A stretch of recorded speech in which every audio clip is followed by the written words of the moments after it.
বন্ধু কবরে আইসো না, কলমা পড়লে মুসলমান হয় না। আমি বর্তমান ধরে দিব হাতে হাতে। বর্তমান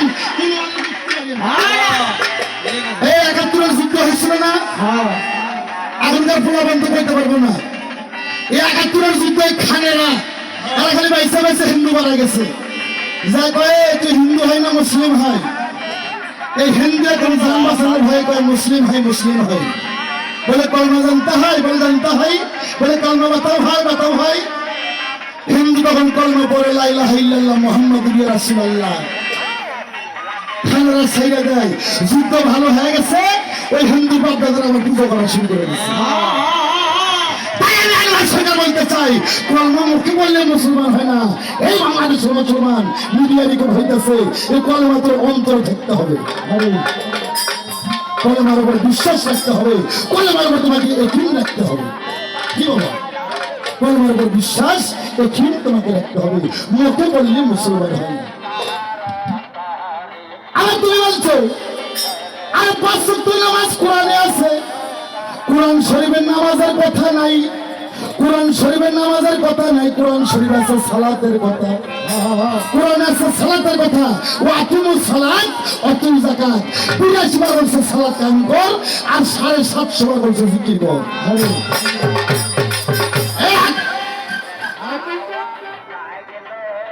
আমার ভাইরা, সূরা রুম আয়াত নম্বর ১৭।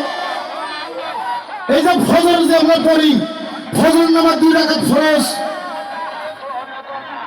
এটা আদম সবুল্লার উপর। কি বাবা, জোহর নামাজ ৪ রাকাত, এটা ইব্রাহিম খলিলুল্লাহ আর বাবার নাম ছিল আজর ব্রাহ্মণ। আসর ৪ রাকাত, এটা ইউনুস। মাগরিব ৩ রাকাত, এটা ইসাহুল্লাহ। আর আসর নামাজ ৪ রাকাত, এটা ইয়া মুসা কারিমুল্লাহ। এই যে আমরা এই ভাব করি, এই ভাব করি, এটা নামাজ একটা অনুষ্ঠান, অনুষ্ঠানের আনুষ্ঠানিক ব্যবস্থা। আজকে পবিত্র কোরআন শরীফ সূরা রুম, কি বললাম, এই কি বললাম, সূরা রুম আয়াত নম্বর ১৭। ওখানে বলছে দিনে ২ বার, সূর্যোদয় হওয়ার আগে, সূর্য ঢেলে পড়ার পরে সৃষ্টিকর্তার আরাধনা করে। সূরা মারিস, কি বললাম, সূরা মারিস আয়াত নম্বর ২৩। আয়াত নম্বর কত বলছে? এই মিডিয়া সাক্ষী আছে, বাবা রেকর্ড করেন, দিবাস সাইরা বাংলাদেশে ঘরে ঘরে বাজবে। সূরা মারিস আয়াত নম্বর ২৩, ওখানে বলা হয়েছে ডায়মন্ড সালাত। অর্থাৎ একটা মানুষ যখন সালাতের মধ্যে থাকে, তখন সে দুনিয়াদারির মধ্যে খারাপ কাজে লিপ্ত থাকতে পারে না। সালাতের অর্থ তোমাকে খারাপ কাজ থেকে, আগাম কম থেকে তোমাকে আলাদা থাকতে হবে। এই নামাজ হচ্ছে ফার্সি ভাষা, আর কোরআনটা আরবি ভাষা, আর সালাত হচ্ছে আরবি ভাষা। সালাতের বাংলা স্মরণ এবং সংযোগ। মসজিদ ঘরে যায় আল্লাহু আকবার আল্লাহু আকবার কয়া যখন কলমা দিবা, তখন তোমার দুনিয়াদারিকে পিছিয়ে ফেলাতে হবে। পবিত্র কোরআন সূরা বাকারায় প্রমাণ করছে as-সালাতু মিরাজুল, এই কথা বলে গেলে গিয়া as-সালাতু মিরাজুল মুমিনিন, সালাতের মধ্যে মুমিন বান্দার সঙ্গে আল্লাহর মিরাজ হয়।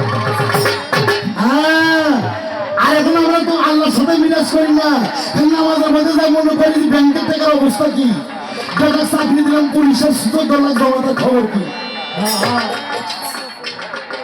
এর নাম সালাত। বাবা, সালাত এমন একটা বিষয়বস্তু, সালাতের মধ্যে যে থাকবে সে দুনিয়াদারি থেকে, আকাম কম কাজ থেকে, সমস্ত শয়তানি কাজ থেকে সে বিরতি থাকবে, সে আল্লাহর শরীর পথে চলে যাবে। এই জন্য কোরআনে বলছে as-সালাতু মিরাজুল মুমিনিন। আর নামাজের মধ্যে যায় যদি আমাকে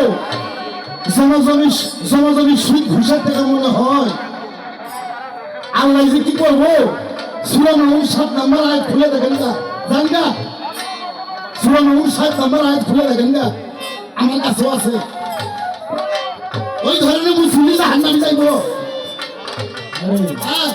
তাই তুমি বলছো পিঠ ধরতে হবে, কোরআনের কোথায় আছে তুমি শোনো।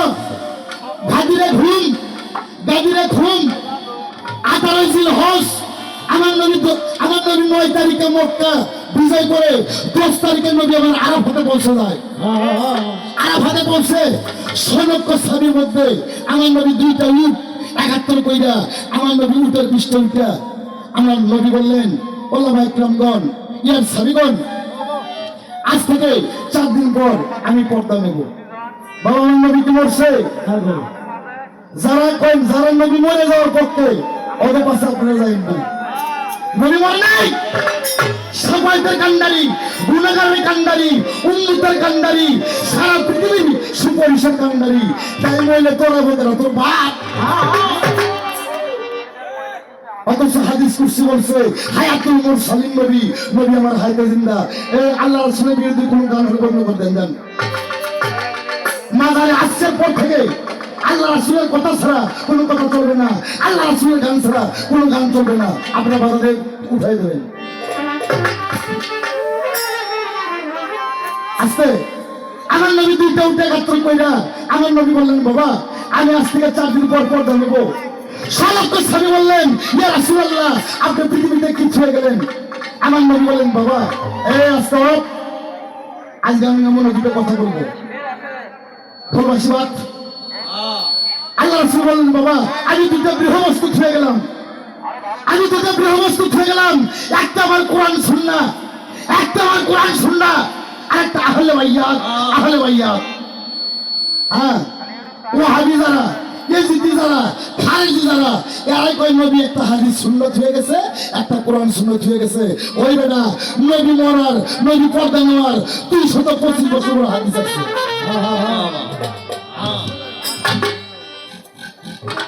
আমার নবী বললেন, আমি 2টা জিনিস ছুঁয়ে গেলাম বাবা, একটা কোরআন সুন্নাহ, একটা আহলে বাইয়াত। সাহাবীগণ কয়, ইয়া রাসূলুল্লাহ, কোরআন তো বুঝলাম, আহলে বাইয়াত কি?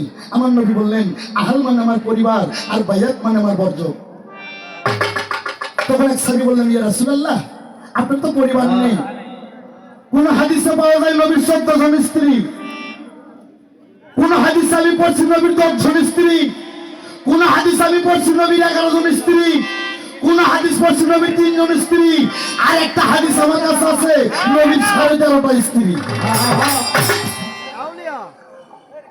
আর সাহাবীগণ কয়, ইয়া রাসূলুল্লাহ, আপনার তো ছেলে সন্তান নাই, 4টা মেয়ে 3টা ছেলে, 3টা ছেলে হয়ে মরে গেছে, আপনার তো বংশই নাই। তখন আমার নবী বললেন, আনা আলিউন মিন্নি, আলিয়া মা হইতে, আমি নবী আলী হইতে, আনা ফাতেমা মিন্নি, মা ফাতেমা আমার হইতে, আমি নবী মা ফাতেমা হইতে, আনা হাসান হুসাইন মিন্নি। এই পৃথিবীতে 2টা মুসলমান, একটা হোসাইন মুসলমান আর একটা ইজিদি মুসলমান। নবী নামাজে গেছে, হোসেন নানার কাঁধের উপর। আল্লাহ কয়, বন্ধু রে, চাকরি মন্ত হোসেন তোমার কাঁধ থেকে না নামছে, তুমি মোহাম্মদের সন্ধ্যা উঠায় না। আর কাগো গুনা গান গাইলেই তেরা হয়ে গেছে, এরা মানুষ না, এরা কাফের হয়ে গেছে। আল্লাহকে ভালোবেসে, নবীকে ভালোবেসে, মা ফাতেমাকে ভালোবেসে, ইমাম হাসান হুসাইনকে ভালোবেসে, হযরত আলীকে ভালোবেসে আমি যদি কাফের হই, আমি কাফের হয়ে যেন মরে যাই, তখন নতুন জানি না হবে। এই 5 জনকে ভালোবেসে যদি আমি কাফের হই, তবুও আমি শান্তি। বাবা, তাই তোমরা জেনে নাও, আরে আমার পরিবার।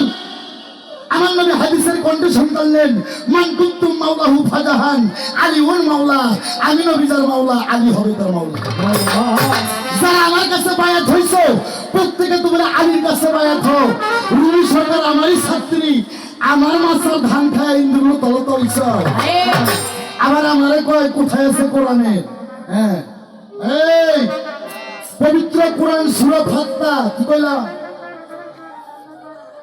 সূরা ফাত্তা আয়াত নাম্বার 10। আল্লাহ বলল, বন্ধু তুমি বলে দাও, যারা তোমার হাতে হাত দিয়ে বায়াত গ্রহণ করছে, বন্ধু দাও তুমি বলে দাও, যারা তোমার হাতে হাত দিয়ে বায়াত গ্রহণ করছে, এরা আমি আল্লাহ আমার কুদরতের হাতে হাত দিয়ে তারা বায়াত গ্রহণ করছে। মুসলমান করে সুবহানাল্লাহ।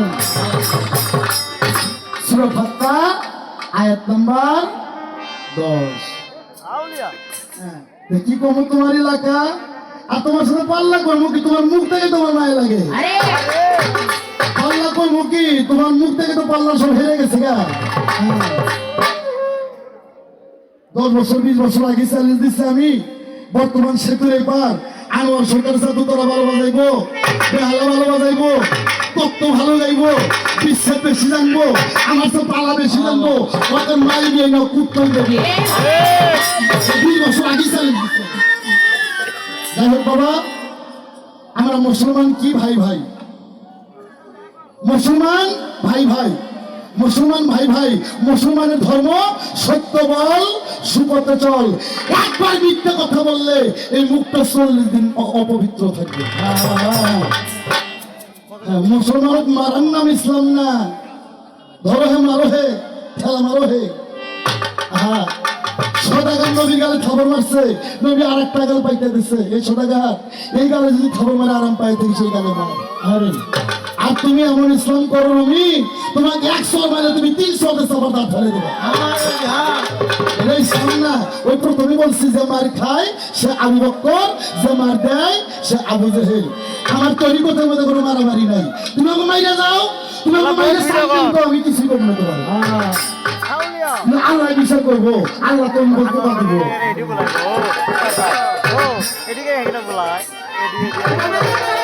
একটা গান গাই তাহলে বাবা, তুমি তো আমার শিষ্য, আমি তোমার গুরু, তোমার প্রশ্ন করতে পারি না। তোমরা প্রশ্ন করবা, পাবলিক যদি কথা শুনে কথা গাইবা, যদি গান শুনে গানই গাইবা। আমাকে দোষ আছে বাবা, আমরা বাঙালি, কেউ দুধ বেছে মদ খাই, আর কেউ মদ বেছে দুধ খায়। নবী রাসূলের কথা শুনবেন।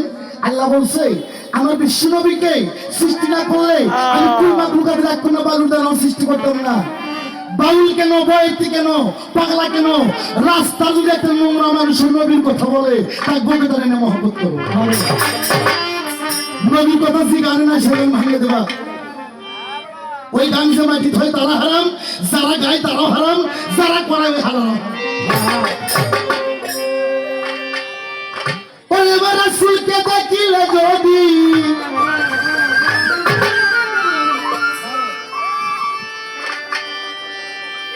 রাসূলকে দেখিলে যদি